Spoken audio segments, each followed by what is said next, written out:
Hey everyone, thanks for joining this week's Kelci's Corner. I'm Kelci O'Donnell inside of our digital studio, a place I like to call my sports corner. The North Carolina High School Athletics Association announced that they are telling school districts to push back the fall sporting events season until at least September 1st. The association made the announcement on Wednesday afternoon. The decision to push back fall sports will allow school staff to focus their efforts entirely on the new school year. Coaches and players are paying close attention to these decisions. They're hoping for a better outcome in the near future. Ron Butler is the director of athletics in Pitt County. He says this comes as no shock, and they're just trying to stay positive. My first reaction, I was disappointed, but then I was also excited because they did not cancel athletics. And I'm a firm believer in promotion. I like to promote educational-based athletics. And so yesterday's ruling, although it did delay it, it did not cancel it. So a little frustrated at first, but tried to look at the positive in that they have not canceled athletics at this time. Mm-hmm. Speaking of athletes, many heading to the collegiate level are getting ready for the transition, yet the reality of the pandemic is adding to their workload and making it more difficult to stay on track. Bailey Bunn is a future University of Kentucky gymnast. She says COVID-19 has forced her coaching to move to video conferencing, and she hasn't been able to get into the gym. We weren't able to practice for 3 months, so we got on Zoom calls and conditioned on there every morning. And I just ran outside and tried to stay busy, but there's nothing like doing gymnastics, so when we came back it was a lot.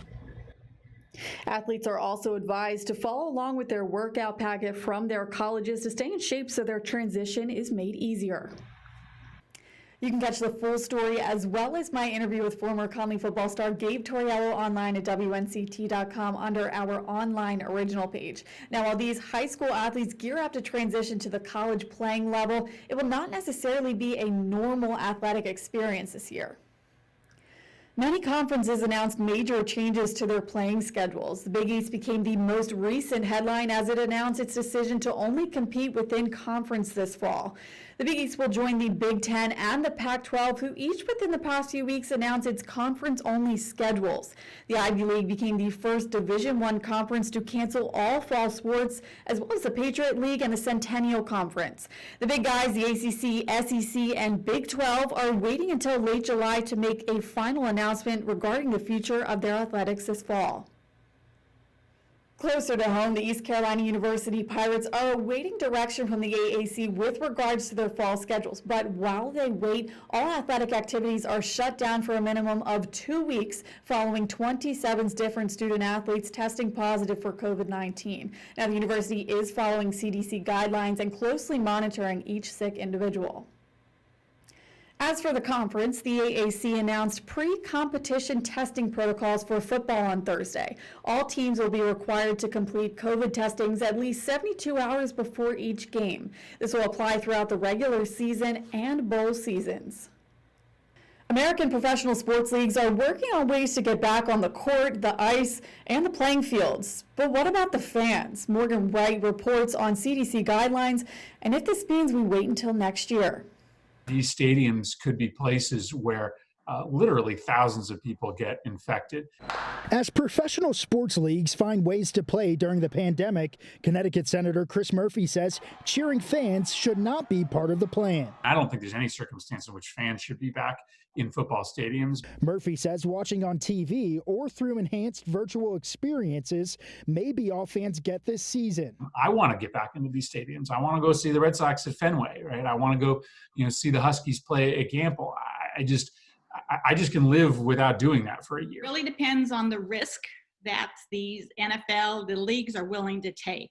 Lisa Delpi-Narati with George Washington University says if they are allowed back, fans are likely to see capacity limited to 30 to 50%, risk waivers, and mandatory masks. Ultimately, it's really up to the fans to help stop this virus. Lawmakers agree athletes and fans' eventual return to sports must be done with caution to ensure everyone's safety. Everybody wants to try to get back to normal. Texas Congressman Will Hurd says there's not a one-size-fits-all solution here. You need to have plans in place on how to address this based on the unique challenges on the ground. Some sports are already welcoming fans back. A number of socially distanced fans returned to Bristol Motor Speedway for a race Wednesday. Reporting in Washington, I'm Morgan Wright.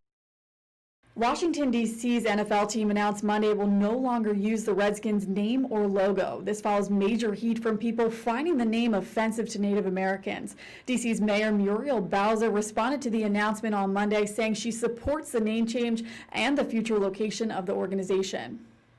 You had mentioned in the past your desire to have you playing in the district. Yes. Can you speak a little bit about what the name change implies for you and what other obstacles would remain in your?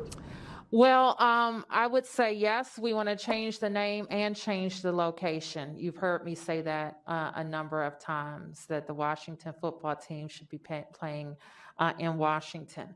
And to be honest with you, we haven't been focused on anything related to deal points in some months. But there are a lot of different components, including getting control of the land and what would work for those parcels for the District of Columbia. The Events DC has for a number of years now presented and vetted plans that would include an NFL stadium and that would not. Priorities for the district, of course, would continue to be how we could have a mix of uses that that highlighted our beautiful river, that invested in our need for housing and park space and entertainment options, which is the current designated use of the land. No new name has been decided on just yet. Those details are still in the works. Now, how about some positive news to wrap up this week's Kelci's Corner? A South Carolina 6-year-old is cranking up his dirt bike and headed for the gold as he competes for the National Motocross Championship. He tells our sister station he's ready and excited to make his community proud. This may look like a typical dirt speedway racetrack, but on the top of the red mud is a superstar 6-year-old motocross biker reveling up for the national stage.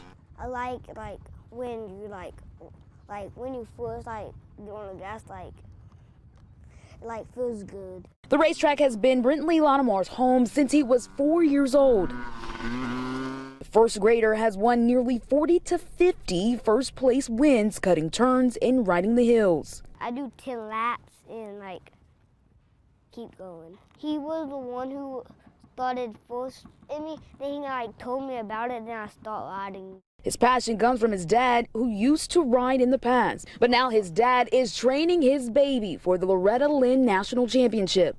For any kid in motocross, this is kind of looked as like the Super Bowl of motocross.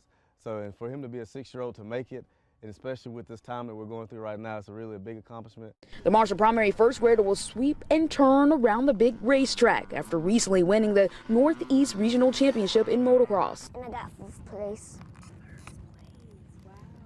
Out of 65 people, I feel good. And as the only kid in South Carolina in the 4 to 6 age group, he'll go full throttle with more than 40 kids across the country. I get emotional sometimes thinking about it, just because seeing how far he's came. But he like I said, he's at his peak right now. While the little regional winner continues to practice every turn and straightaway, there's one thing he keeps in mind. If he were to win it, he would kind of be etched out in history. I say, stay on the gas and ride safe. A little memory kept tucked fresh on his mind inside his helmet as he races to the triple finish line for the gold. Sometimes I think about when I won a different race. I won something else and then I actually win the race. In Travelers Rest, Asia Wilson, 7 News. So awesome. That will do it for this week's Kelci's Corner. We'll see you same time, same place next week. Thanks for watching.